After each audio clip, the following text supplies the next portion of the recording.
नमस्कार प्यारे मित्रों, कैसे हैं आप सभी। उम्मीद करता हूँ कि आप सभी बहुत अच्छे होंगे और मन लगा के पढ़ाई कर रहे होंगे। दोस्तों, हमको भारी मेहनत करनी है। दोस्तों, इस 5000 क्वेश्चनों की सीरीज़ में हमें सारे 5000 क्वेश्चन याद करना, रटना है, लिखना है, याद रखना है। हमेशा हमेशा के लिए उस सारे क्वेश्चनों को रट रट मारना है। दोस्तों, 5000 क्वेश्चनों के अंदर से ही सारे क्वेश्चन बनेंगे। दोस्तों, कुछ भी हो, ऐसा ऐसा मेरे को लगता है। दोस्तों, मुझे लगता है ऐसा कि 5000 क्वेश्चनों के अंदर से ही सारे क्वेश्चन बनेंगे। दोस्तों, तो मैं चाहता हूं कि आप इस चैनल को और इस 5000 क्वेश्चनों की सीरीज़ को आप थोड़ा सा बढ़ावा दें। दोस्तों, सभी को लाइक, सारी वीडियो को लाइक, शेयर, सब्सक्राइब और सीन ज़रूर करें। सारी शुरू से आखिर तक सारे क्वेश्चनों को ध्यान से देखें। दोस्तों, ठीक है। दोस्तों, हम चलते हैं अपने पहले क्वेश्चन की ओर। पहला क्वेश्चन है हमारा पहला क्वेश्चन है दोस्तों हमारा, हिंदी साहित्य के आदिकाल का अभिनव जयदेव किसे कहा जाता है। दोस्तों, तो अभिनव जयदेव हम विद्यापति जी को कहा जाता है। किसको कहा जाता है दोस्तों? विद्यापति जी को कहा जाता है। ओके, नेक्स्ट क्वेश्चन देखते हैं दोस्तों। हिंदी साहित्य के पितामह किसे कहा जाता है? हिंदी साहित्य के पितामह दोस्तों भारतेंदु हरिश्चंद्र जी को कहा जाता है। किसे कहा जाता है? भारतेंदु हरिश्चंद्र जी को कहा जाता है। वीर रस प्रधान रचना में कौन सा गुण होता है? वीर रस रचना में कौन सा गुण प्रदान होता है दोस्तों? तो ओज गुण प्रदान होता है दोस्तों। ठीक है, अगला क्वेश्चन देखते हैं दोस्तों। अगला क्वेश्चन अपना, हजारा प्रसाद द्विवेदी किसको हिंदी का प्रथम कवि स्वीकारते हैं? तो दोस्तों ये अब्दुल रहमान जी को स्वीकारते हैं। दोस्तों, किसको स्वीकारते हैं? अब्दुल रहमान जी को।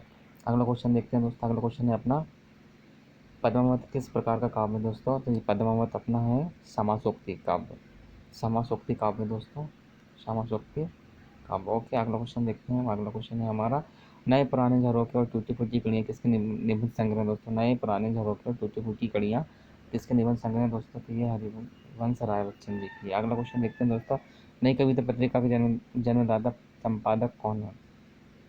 नई कविता पत्रिका के जन्मदाता संपादक कौन है दोस्तों? नई कविता पत्रिका के संपादक जगदीश गुप्त जी है। जगदीश गुप्त जी। अगला क्वेश्चन देखते हैं दोस्तों, माखनलाल रचनावली कितने खंडों में है? तो दोस्तों 10 खंडों में। 10 खंडों में दोस्तों। अगला क्वेश्चन देखते हैं, श्री राधा चरण गोस्वामी ने पीयूष वर्षी में की संज्ञा किसे दी? श्री राधा चरण गोस्वामी ने पीयूष वर्षी में की संज्ञा किसे दी है दोस्तों? तो ये है बिहारी जी को दी। किसको दी है? बिहारी जी को। अगला क्वेश्चन देखते हैं दोस्तों, महानुभाव संप्रदाय चलाने वाले भक्त कवि कौन थे? महानुभाव संप्रदाय चलाने वाले भक्त कवि कौन थे दोस्तों? तो भक्त कवि थे चक्रधर जी। कौन है दोस्तों? चक्रधर। ओके, अगला क्वेश्चन देखते हैं दोस्तों। अगला क्वेश्चन है अपना, अगला क्वेश्चन, नावादास ने किसे रस सागर की उपाधि दी है? नावादास ने किसे रस सागर की उपाधि दी है? विठल विपुल जी को। किसको दी है? विठल विपुल जी को, नावादास जी ने। ओके, अगला क्वेश्चन देखते हैं। अगला क्वेश्चन अपना, पौरुषेय रामायण किसकी रचना है? पौरुषेय रामायण किसकी रचना है दोस्तों? तो ये है नरपति वापट की। नरपति वापट जी की है। ओके, अगला क्वेश्चन देखते हैं, नसीहत नामक रचनाकार कौन है दोस्तों? नसीहत नामक रचनाकार नानक जी, गुरु नानक जी। ओके, अगला क्वेश्चन देखते हैं, किस कृति में तुलसी कवि की शांत उपदेशक भी है? किस कृति में तुलसी कवि के साथ उपदेशक भी है? तो दोस्तों ये है रामचरित मानस। रामचरित मानस।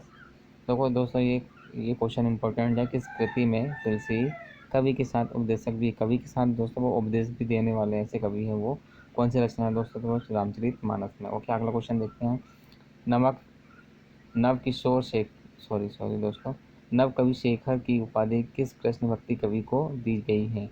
नव कवि शेखर की उपाधि किस कृष्ण भक्त कवि को दी गई है? तो दोस्तों वो है विद्यापति जी। याद रखना दोस्तों, ये कृष्ण भक्त कवि भी हैं। ठीक है, ये कृष्ण भक्त कवि हैं दोस्तों। ठीक है, याद रखना है ये। इसको नव कवि शेखर भी कहा गया है। अगला क्वेश्चन देखते हैं, किसी वल्लभाचार्य ने भक्ति का मार्ग माना है? किसे वल्लभाचार्य जी ने भक्ति का मार्ग माना है? तो मार्ग माना है दोस्तों वो है मर्यादा मार्ग, प्रवाह मार्ग और पुष्टि मार्ग। ठीक है, 1, 2 और 3, मर्यादा मार्ग, प्रवाह मार्ग और पुष्टि मार्ग। अगला क्वेश्चन देखते हैं। अगला क्वेश्चन है अपना, तुलसी रचित किसकी रचना है? तुलसी रचित किसकी रचना है दोस्तों? तो तुलसी रचित तुलसी रचित रचना है रघुवर दास जी की।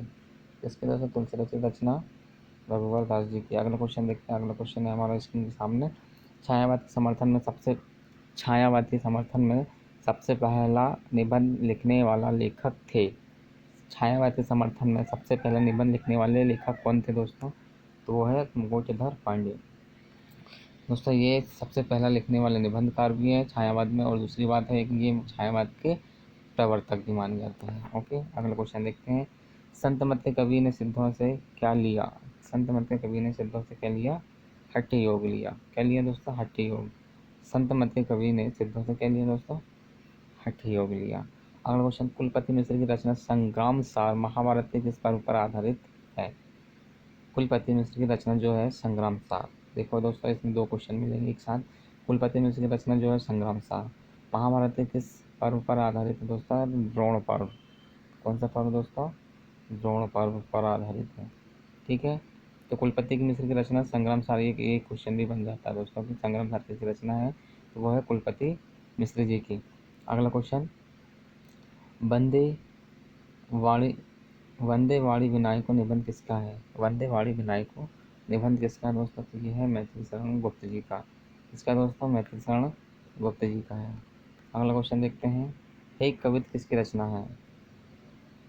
हे कविते किसकी कविता है दोस्तों? तो महावीर प्रसाद द्विवेदी जी की है। महावीर प्रसाद द्विवेदी जी की दोस्तों। किसकी है? महावीर प्रसाद द्विवेदी जी की। ठीक है, अगला क्वेश्चन देखते हैं दोस्तों। अगला क्वेश्चन है अपना, अंगवधु किसकी वाणी का संग्रह है? अंगवधु किसकी वाणी का संग्रह दोस्तों? अंगवधु दादू की वाणियों का संग्रह है। अंगवधु जो है दादू की, दादू दयाल जो है दोस्तों उसकी वाणियों के जो संग्रह हैं। ओके, अंगवधु। अगला क्वेश्चन देखते हैं दोस्तों। अगला क्वेश्चन है अपना, अगला क्वेश्चन है पृथ्वीराज रासो को किसने पूरा किया? पृथ्वीराज रासो को किसने पूरा किया दोस्तों? पृथ्वीराज रासो को किसने पूरा किया? जल्लाहड़ ने किया दोस्तों। किसने किया दोस्तों? जल्लाहड़ ने किया। किसने किया? जल्लाहड़ ने, जो चंद्रवरदाई का पुत्र है। चंद्रवरदाई का पुत्र है। चंद्रवरदाई ने पृथ्वीराज रासो को थोड़ा आधा ही लिख पाए थे, इसके बाद उनका पुत्र जो है जल्लाहड़, उन्होंने पृथ्वीराज रासो रचना को पूर्ण किया था। ठीक है दोस्तों, अगला क्वेश्चन देखते हैं। आठवीं आरती पीर काहे मगहर अमी नदी बहाए? पंक्ति किसकी है? आठवीं आरती पीर कहाए मगहर अमी नदी बहाए, यह पंक्ति किसकी दोस्तों? तो यह है पंक्ति धर्मदास जी की। किसकी दोस्तों? धर्मदास जी की है। अगला क्वेश्चन देखते हैं। प्रभु जी मोरे अवगुण चित न धरो, यह पंक्ति किसकी है? प्रभु जी मोरे अवगुण चित न धरो, यह पंक्ति है दोस्तों सूरदास जी की। किसकी है दोस्तों? ये पंक्ति, दोनों पंक्ति बहुत इंपॉर्टेंट दोस्तों, थोड़ा सा ध्यान दीजिएगा। अगला क्वेश्चन देखते हैं। मुसलमानों के अनुसार कबीर के गुरु थे? मुसलमानों के अनुसार कबीर के गुरु थे शेख तकी। कौन थे दोस्तों? शेख तकी, मुसलमानों के अनुसार। ठीक है, अगला क्वेश्चन। हिंदू पूजे देहरा मुस्लिम मशीद पंक्ति है। हिंदू पूजे देहरा मुस्लिम मशीद पंक्ति है नामदेव जी की। किसकी है? नामदेव जी की। अलवार कौन थे? अलवार कौन थे दोस्तों? तो सठकोश शूद्र हैं। सठकोश शूद्र हैं। अलवार कौन थे? सठकोश शूद्र जी। ठीक, अगला क्वेश्चन। श्रीमद् भागवत का प्रथम श्लोक किससे संबंधित है? श्रीमद् भागवत का प्रथम श्लोक दोस्तों निर्गुण भक्ति से संबंधित है। इससे संबंधित है निर्गुण भक्ति से। अगला क्वेश्चन। भोगवाद की प्रधानता किस संप्रदाय में है? भोगवाद की प्रधानता किस संप्रदाय में है? तो ये दोस्तों सिद्ध संप्रदाय में दोस्तों। किस संप्रदाय में है? सिद्ध संप्रदाय में। अगला क्वेश्चन। कौन सा संप्रदाय केरल में प्रचलित है? कौन सा संप्रदाय केरल में प्रचलित है दोस्तों? शास्ता पूजक। कौन सा दोस्तों? शास्ता पूजक केरल में प्रसिद्ध है। कौन सा संप्रदाय केरल में प्रचलित है? तो शास्ता पूजक। अगला क्वेश्चन देखते हैं। अगला क्वेश्चन है दोस्तों अपना, पूर्णतः अद्वैतवाद संत कवि हैं? पूर्णतः अद्वैतवाद संत कवि हैं दोस्तों।